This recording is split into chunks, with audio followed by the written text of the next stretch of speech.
नवंबर 2019, नई दिल्ली। आधी रात गुजर चुकी है। प्रधानमंत्री आवास के बाहर सुरक्षा अचानक सामान्य से कई गुना ज्यादा कड़ी कर दी जाती है। हर गेट पर अतिरिक्त जवान तैनात हैं।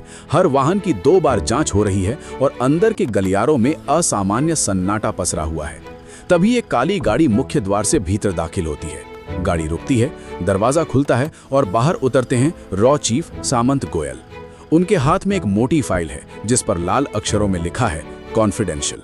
उस फाइल का वजन सिर्फ कागजों का नहीं बल्कि आने वाले फैसले का था। करीब 15 मिनट इंतजार के बाद कमरे का दरवाजा खुलता है।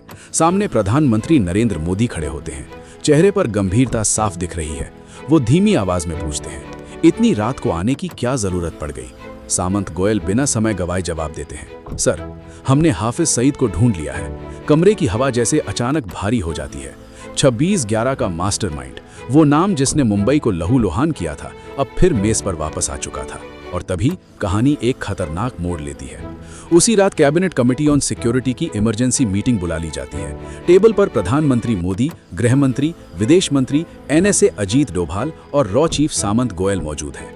फाइल खोली जाती है। अंदर तस्वीरें हैं, वॉइस सैंपल्स हैं, लोकेशन मैप्स हैं और महीनों की इंटेलिजेंस रिपोर्ट्स हैं। गोयल बताते हैं कि अब संयुक्त राष्ट्र में शिकायत करने या अमेरिका से पाकिस्तान पर दबाव बनवाने का समय निकल चुका है। अब फैसला भारत को खुद लेना होगा। जैसे ही ऑपरेशन शब्द कमरे में गूंजता है, प्रधानमंत्री सीधा सवाल करते हैं, ऑपरेशन से मतलब?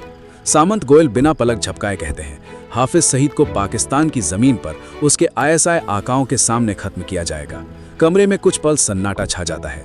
अजीत डोभाल सिर झुकाकर सोचते हैं, फिर धीरे से कहते हैं, शायद इससे बेहतर मौका दोबारा न मिले। सबकी नजरें प्रधानमंत्री पर टिक जाती है। कुछ सेकंड बाद जवाब आता है, ऑपरेशन आगे बढ़ाइए। यही जन्म होता है ऑपरेशन अलविदा का। दिसंबर 2019, दुबई। एक पाकिस्तानी नागरिक नवेद पिछले 6 महीनों से जेल में बंद था। वजह कोई बड़ा अपराध नहीं, सिर्फ छोटी चोरी। वो कोई एजेंट नहीं था, कोई आतंकी नहीं था, बस हालात का मारा एक आम आदमी था। एक सुबह अचानक जेल का दरवाजा खुलता है। उसे बेल मिल चुकी थी। बाहर एक आदमी इंतजार कर रहा था। नाम था वासे। नवेद हैरान था क्योंकि वो इस आदमी को जानता तक नहीं था। वासे उसे बाहर लाकर कहता है, मुझे तुम्हारी जरूरत है। मेरा कारोबार दुबई और पाकिस्तान दोनों जगह है और मुझे एक भरोसेमंद आदमी चाहिए। नवेद उलझन में था, लेकिन जेब खाली थी और जिंदगी टूटी हुई। कुछ ही देर बाद वासे उसे 50 लाख पाकिस्तानी रुपए देता है। नवेद के लिए ये रकम सपने जैसी थी। उसने ज्यादा सवाल नहीं किए, उसने बस हाँ कह दिया। लेकिन उसे नहीं पता था कि अब वो दुनिया के सबसे खतरनाक खेल में प्रवेश कर चुका है। कुछ महीनों बाद नवेद पाकिस्तान लौटता है। वासे का फोन आता है, लाहौर के जोहर टाउन में एक घर किराए पर लो। आदेश साफ था, सवाल नहीं करने थे। नवेद हाउस नंबर 120 किराए पर ले लेता है। ये घर हाफिज सईद के घर से बेहद नजदीक था। इतनी नजदीक कि वहां से हर गेट, हर मूवमेंट, हर आने जाने वाले को देखा जा सकता था। यही वो बेस था जिसकी तलाश रॉ महीनों से कर रही थी। इसके बाद अलग अलग समय पर कुछ लोग नवेद के घर आने लगते हैं। कभी 2 दिन के लिए, कभी 2 हफ्ते के लिए। कोई ज्यादा बोलता नहीं था, कोई अपने बारे में बताता नहीं था। नवेद सिर्फ इतना जानता था कि वासे ने कहा है, इसलिए इन्हें रहने देना है। असलियत ये थी कि ये रॉ के एजेंट थे और अब हाफिज सईद के घर पर नजर रखने का काम शुरू हो चुका था। अगले 6 महीनों तक हर गतिविधि रिकॉर्ड की जाती है। कौन सुबह आता है, कौन रात में निकलता है, किस समय सुरक्षा बदली जाती है, किस गेट पर कितने जवान खड़े रहते हैं, किस दिन कौन मेहमान आता है। मिनट दर मिनट रिपोर्ट्स भारत भेजी जाती हैं। दिल्ली में बैठे अधिकारी हर अपडेट पढ़ रहे थे। ऑपरेशन अब सिर्फ योजना नहीं रहा था, वो धीरे धीरे हकीकत बन रहा था। लेकिन हर मिशन में एक कमजोर कड़ी होती है। यहाँ वो कड़ी था नवेद। वो हफ्ते में एक बार अपने परिवार से मिलने बाहर जाता था।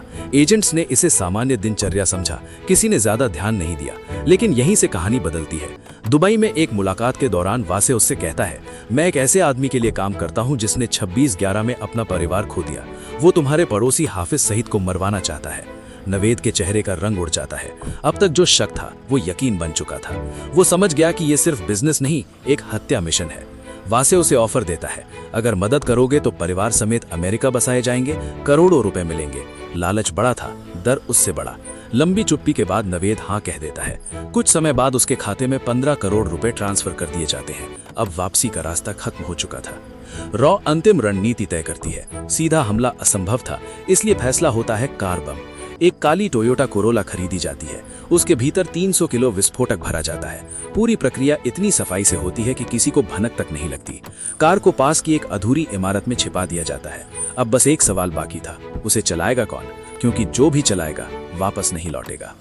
कुछ समय बाद अफगानिस्तान से एक गरीब आदमी को चुपचाप पाकिस्तान लाया जाता है। उसे बताया जाता है कि मिशन के बाद उसके परिवार को बड़ी रकम दी जाएगी। वो जानता था कि ये एक तरफा सफर है, फिर भी वो तैयार हो जाता है। अब घर में कुल 4 लोग थे, 3 एजेंट, एक आत्मघाती ड्राइवर और एक ऐसा मकान मालिक जिसे खुद नहीं पता था कि वो इतिहास के बीचों बीच खड़ा है। 13 मई 2021 अचानक सब कुछ हिल जाता है। वासे, जो इस नेटवर्क की सबसे अहम कड़ी था, दिल्ली में बीमार पड़ जाता है। कोविड रिपोर्ट पॉजिटिव आती है। हालत तेजी से बिगड़ती है। 2 दिन आईसीयू में लड़ने के बाद उसकी मौत हो जाती है। रॉ हेडक्वार्टर में भूचाल आ जाता है, क्योंकि वासे सिर्फ एजेंट नहीं था, वही पूरे ऑपरेशन का कंट्रोल पॉइंट था। उधर दूसरी तरफ नवेद चुपचाप एक हाई रैंकिंग आईएसआई अफसर से मिलने जाता है। असली सच्चाई सामने आती है। नवेद शुरू से शक में था। उसने सारी जानकारी पाकिस्तानी एजेंसियों तक पहुंचा दी थी। जैसे ही ये इनपुट भारत तक पहुंचता है, आदेश आता है, सभी एजेंट्स तुरंत बाहर निकलो। कुछ घंटों में घर खाली हो जाता है। आईएसआई इलाके की तलाशी लेती है, मगर हाथ कुछ नहीं लगता। अब फैसला लेना था, ऑपरेशन रोक दिया जाए या आखिरी वार किया जाए। फिर एक उच्च स्तरीय मीटिंग होती है। जोखिम बहुत बड़ा था, लेकिन जवाब वही आता है, ऑपरेशन जारी रहेगा, क्योंकि इतने करीब पहुंचकर पीछे हटना हार मानने जैसा होता है। जून 2021 लाहौर, सुबह 11 बजे अफगान युवक को उस अधूरी इमारत तक लाया जाता है। उसे आखिरी बार रास्ता समझाया जाता है। दूरी कितनी है, चेक पोस्ट कहाँ है, गेट किस तरफ है। वो शांत खड़ा सुनता रहता है। उसके चेहरे पर डर नहीं, सिर्फ स्वीकार था। कुछ मिनट बाद वो काली कोरोला स्टार्ट करता है। इंजन की आवाज गूंजती है और कार सड़क पर उतर जाती है। गाड़ी तेज रफ्तार से जोहर टाउन की तरफ बढ़ती है। हाफिज सईद के घर से कुछ दूरी पर पुलिस चेक पोस्ट था। जवानों को कार संदिग्ध लगती है। वे हाथ उठाकर रोकने का इशारा करते हैं, लेकिन तब तक देर हो चुकी थी। कार सीधे बैरिकेड से टकराती है और अगले ही पल आसमान फाड़ देने वाला धमाका होता है। आग का गोला उठता है, धुएं का गुबार फैलता है, जमीन कांप उठती है। धमाके की ताकत इतनी ज्यादा थी कि हाफिज सईद के घर का बाहरी हिस्सा, लोहे का गेट और एंट्रेंस बुरी तरह उड़ जाते हैं। अंदर बैठा सईद घबरा जाता है। वो भागकर सोफे के नीचे छिप जाता है। पहली बार उसे एहसास होता है कि खतरा अब सिर्फ भाषणों तक सीमित नहीं है, अब कोई उसके दरवाजे तक पहुंच चुका है। हालांकि वो उस दिन बच जाता है, इसलिए मिशन अपने अंतिम लक्ष्य तक पूरी तरह नहीं पहुंचता। लेकिन असली जीत कहीं और थी। पाकिस्तान में बैठे हर आतंकी को संदेश मिल चुका था। सीमा अब ढाल नहीं रही, छिपने की जगह अब सुरक्षित नहीं रही। ऑपरेशन अलविदा भले आधा सफल रहा हो, लेकिन उसने डर का नक्शा बदल दिया। जो लोग सालों तक दूसरों के घरों में मौत भेजते थे, अब उन्हें अपने दरवाजे पर कदमों की आहट सुनाई देने लगी थी। और यही इस मिशन की सबसे बड़ी जीत थी।